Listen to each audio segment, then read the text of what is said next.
Hello and welcome to the Whiskey Closet. Up next is Whiskey War from High Bank Distillery in Columbus, Ohio.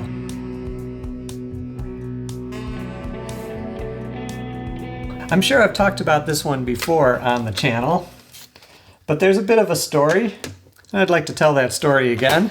My first introduction to this bourbon was when my brother-in-law bought a bottle, and I wasn't really expecting much. It was just like a local Columbus distillery that I'd never heard of before, and I was blown away by how good it is. And every time I've revisited, I've always been quite impressed. So I'm impressed by the whiskey in the bottle. I'm less impressed by the marketing.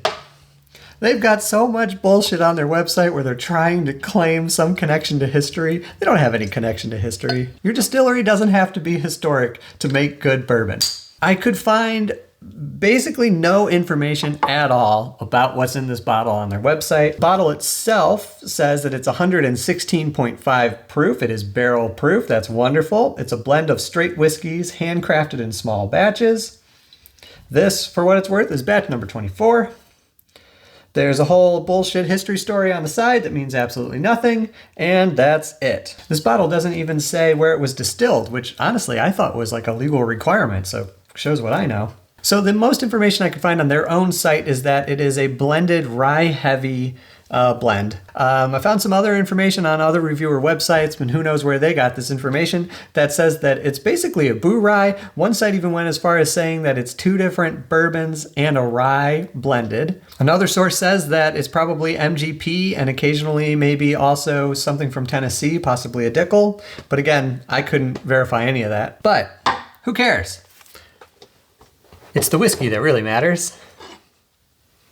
So let's check it out. Definitely got that rye heavy character, but in a beautiful, perfect way. Honey, caramel, rye spice, a little bit of a cherry note, definitely some baking spice. Really nice. Just smells really, really good. For the 116, it isn't too alcohol forward on the nose at all. And honestly, it seems almost a little gentle in some ways. There's a nice kind of charred oak in the back of the nose. It really smells good. Let's taste it. Ooh, yeah.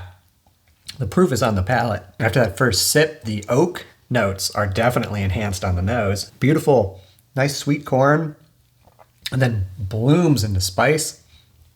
The long finish. The finish is very peppery, and it really does hang around. Oh yeah, it starts to get a little like savory towards the end. You get a lot of rye spice in there. It's very good. Yeah, there's so much pepper, and oh man, that's so nice.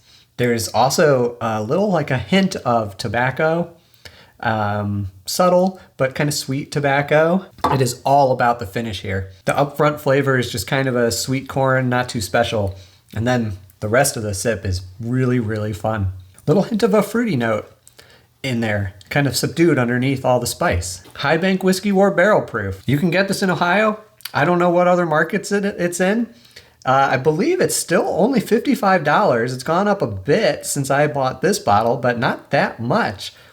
That's a really good price for, especially it's a craft distillery, local, 116 proof, really good sourced whiskey for 55 bucks. That's a good value.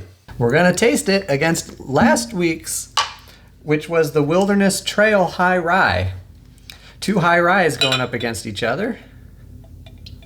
One of them has actual rye whiskey in it blended with bourbons. This one is just a high rye mash bill. I don't always bother giving it a spin on the Up Next series, but let's spin these. Well, unless I'm crazy, this has to be the Wilderness Trail. This has so much more of a like forest floor in there. It's got the rye, it's got a little honey, but it's got much, much, much more of a like, yeah, forest floor kind of mossy something. Definitely got the honey, definitely has some baking spice. Oh yeah, oh wow. Super herbal on the palate too. More of that mossy character. Beautiful round finish, gorgeous, gorgeous. Yeah. I think I would say it's more like herbal. It's not really floral, but maybe it's floral. I don't know. That space is a space that I'm still wrapping my head around. I could even go so far as saying that it's like a little crafty. Maybe there's something about the yeast coming through. Maybe it's like, yeah, a little yeasty kind of. It's dry. It's got like a real strong like white pepper dryness, but it's also really sweet, especially at front. And the sweetness is kind of sticking. That's nice. Let's try this one. Whoa, that smells so different now. I'm getting like licorice. Ooh, and a crazy sweetness, like a candy. I don't know what kind of candy, some kind of red candy. Wow, this has changed so much. Again, assuming that it's the, oh shoot, you know, I didn't label them. It's important to label things before you spin them. So much candy. Okay, there was a rumor that this might have Dickel in it, and that kind of that grapey candy thing is, I think, is a Dickel note. Certainly one that I've picked up before. Holy moly, that's, wow, so different. And that's like all I'm getting. There's a hint of a slight spice, but it's mostly that candied sweetness now. Taste it. Wow, what an interesting contrast. So much pepper, and the finish is much longer. And I love how much pepper there is in that. And I really enjoy the finish.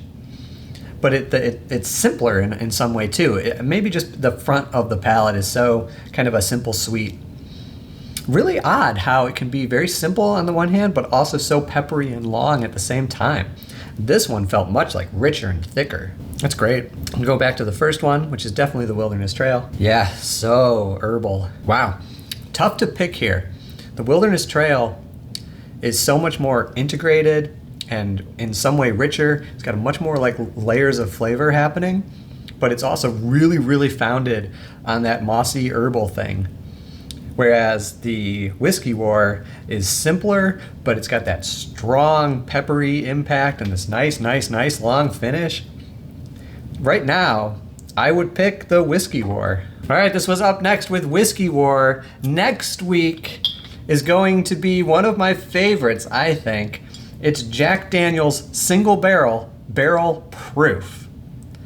So I'll see you then. Thanks again for watching, and we'll see you next time. Goodbye.